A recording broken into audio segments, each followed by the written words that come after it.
Funny that she remembered its vibrant color. She could almost feel the soft wool beneath her legs and the gentle breeze upon her cheek. Megan smiled to herself. She'd been so happy in her dream. Peter was with her, and Alexis and Hannah played off to the side. But the part that held her eyes closed was the heavy feel in her arms and the soft cooing of a baby. Megan couldn't see the baby's face and didn't know if it was a boy or a girl, but she knew the child was hers. Once upon a time, they'd been a happy family, and if Emma hadn't gone missing, maybe things would have turned out differently.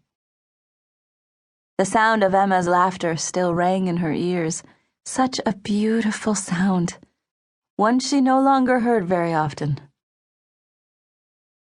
Megan rolled over and patted the sheets, but found them empty. Again. Lately, Peter had been leaving earlier than normal, not even waking her up for her run. She splayed her fingers across the sheets and realized he must have woken up some time ago. His usual spot was cool. With a sigh, she rolled over and rubbed her eyes. When she opened them, she saw a solemn Emma staring down at her.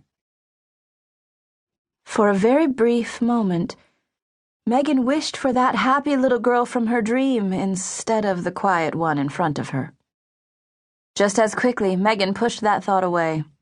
"Emma, sweetheart, why are you up so early?"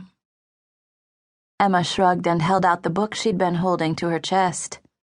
Megan mustered a smile as she swung her legs out of the bed and sat up. She saw the new recipe book she had bought the night before and left on the kitchen table.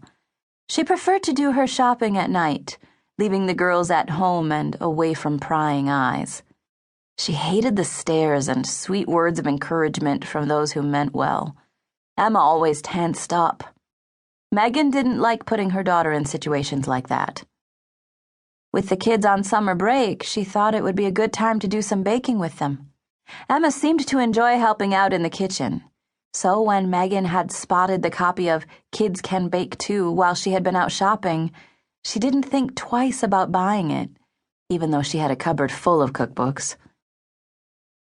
Megan glanced at the clock and groaned. She'd slept in and probably already missed Lori for their morning run. "It's a little early to be baking, isn't it?" Emma shook her head and tendrils of hair escaped the braid Megan had plaited the night before. Her daughter's brows furrowed, and Megan caught the way her fingers tightened around the book. "Let me shower and have some coffee first, okay?" A sparkle shone in Emma's eyes, and a glimmer of the girl from Megan's dream peeked through. Maybe it wasn't too late to have that girl back. To see the smile on Emma's face was all it took for Megan to give in. It was a rare treat. The counselor said it would take time for Emma to readjust to her new life, but Megan hadn't thought it would take this long. Emma needed time, the counselor kept saying. Time to grieve, time to accept the change in her life, and time to accept her new family. That last bit was what hurt the most. They weren't her new family, they were her only family. If Megan could, she would erase the last 2 years when Emma lived in that country farmhouse with an old couple who could barely take care of themselves. But if time was what Emma needed, then time was what she would get. "Why don't you pick out a recipe and wait for me downstairs?" Emma turned on her heels and skipped toward the door. She paused before tilting her head and then gave Megan a questioning look. "Promise, Mommy?" Megan smiled. She couldn't help it.